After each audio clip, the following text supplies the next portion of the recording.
reach it out there. So most of the Sinhala speaking are Buddhist. This population of Sinhala people, most of them are Buddhists. Okay. What else do we have? The Sri Lankan Tamils. The Sri Lankan Tamils are making up almost 13%, and these are Indian Tamils. Okay, they make up almost 5%. Now I'll tell you where are these Indian Tamils coming from. Sri Lankan Tamils means basically these are originally from Sri Lanka. It's just that they speak the language of Tamils. Originally they are from Sri Lanka. It's just that they speak the language Tamil. Okay. Where are these Indian Tamilians coming from? The Indian Tamils are basically coming from, during the time of Britishers, there were lot of plantation workers that were required.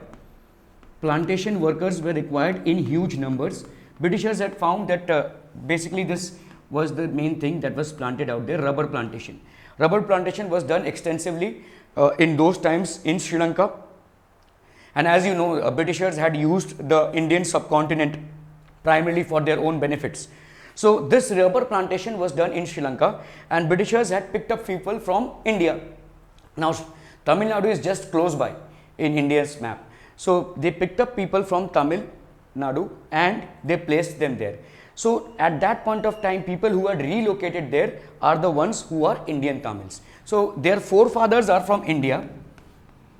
Their forefathers are from India. However, now they are settled there. Okay, their families and their generations have kind of settled here. So the forefathers of these Indian Tamils are from India. However, they are somehow settled there now. So this constitutes approximately 5% of the entire population. Okay. Now this Sinhala speaking community, this forms the major thing, and this is approximately 74 to 75% of the entire population. So the Sinhala speaking community is the major community in Sri Lanka. Now where is the remaining coming from? See, 13 and 5. Approximately 7% of the people, 7% of people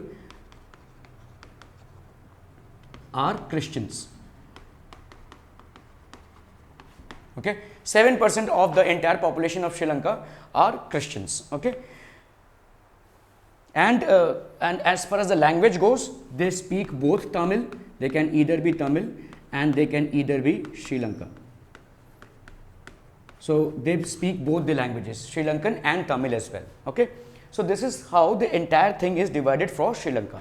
So if you see that there are a lot of people of different communities. Okay.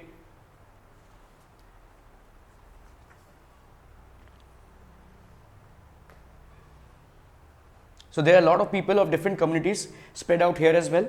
Okay. Now what happened in Sri Lanka is quite contrary and opposite to what happened in Belgium. Okay. And that's the reason we are trying to do the case study and the results of it. Okay. So in Sri Lanka, certain things actually went wrong.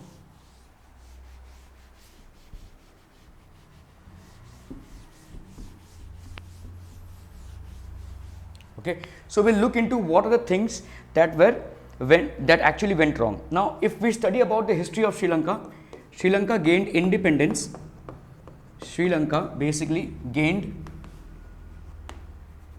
independence in 1948, which is the same time when we actually gained independence. Indian subcontinent basically gained independence at the same time, and at that point of time Sri Lanka was a part of the Indian subcontinent. So gained independence from the Britishers, of course. Sri Lanka gained independence in the year 1948, almost the same time. Okay. Now what has happened here is what actually went wrong. The majority community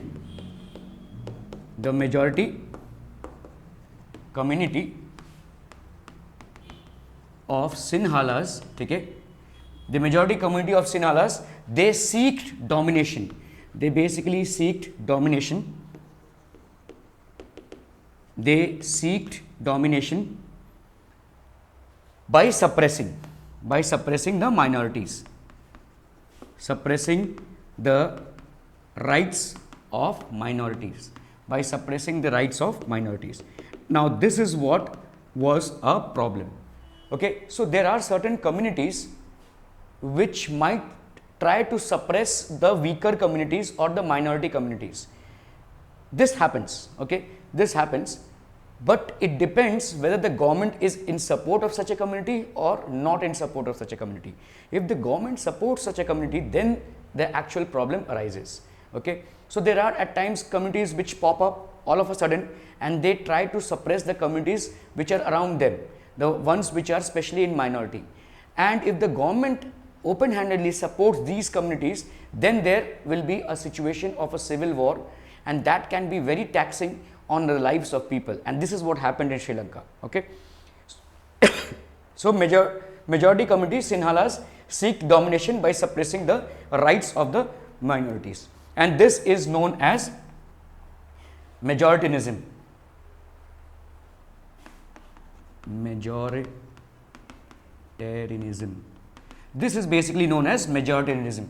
Okay, so emphasizing that only the majority community's rights would be valid, and suppressing the rights of the minorities is basically known as majoritism. And this is basically a curse to the, or rather a very ineffective way of handling an entire country or a region. Okay, so in this case the minorities will rebel, or they will die out, or they will get vanished all of a sudden. Okay, so any of these three things will happen. So what are the steps that were taken? What are the important steps that were taken? Okay, so in 1956, basically in 1956, an act was passed to recognize Sinhala as the only official language. An act was passed to recognize Sinhala as the only official language.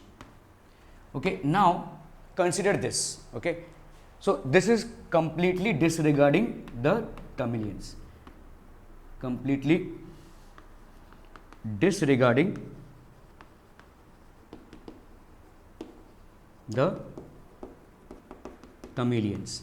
Okay, now try and understand this. Here they have passed an act which regards Sinhala as their official language. Consider India. Most of us are not aware that in the Constitution of India there is no official language that is there. Okay, at times I have seen people writing that Hindi is the official language. No, that's not the case. There is no official language that India has till now, and we should be very much aware of this. Okay, and that's in context of ensuring that India's diversity is not impacted. So if we make, so many times I have seen people writing essays that we are proud that Hindi is the official language of India. No, there is no official language of India. There are certain languages which have been recognized as a medium of official communication in the Constitution of India, and those, and if you are basically, in fact in India, all those languages that have been prescribed, or all those languages which have been recognized, if you are aware to read and write in any of those languages, you are considered a literate person. Okay, so this is how literacy is defined in India. Literacy is, the dynamics of literacy is, if anyone knows any of these official languages means the languages in which you can correspond with banks and offices. For example, in Maharashtra, you can correspond in Marathi in any of the official things that you have. In any of the municipal corporations, in any of the banks, you are free to correspond in Marathi. Okay, you can write letters in Marathi, you can correspond in Marathi. Okay, if you are not aware of any other language, you can certainly use that language. In West Bengal, you can use Bengali. In Tamil Nadu, you can use Tamil. So these are certain languages in which you can correspond, and they have been recognized by the Constitution of India. So there is no official language for India, and that is in the best interest of people. Okay, so there are the thing is that it has been widely debated as well, but so far there is no official language of India. In Sinhala, without consulting the minority community of Tamilians, the government recognized Sinhala as the official language of Sri Lanka, and that's when the dispute had arisen. So this is where the main conflict arose. In 1956, an act was passed without consulting the minority community that Sinhala would be the official language, and that's when the entire thing got disrupted. Okay, so we will study in bits and pieces as to how this. So this was the first step that was taken against the community. Okay, so we'll continue in the next video.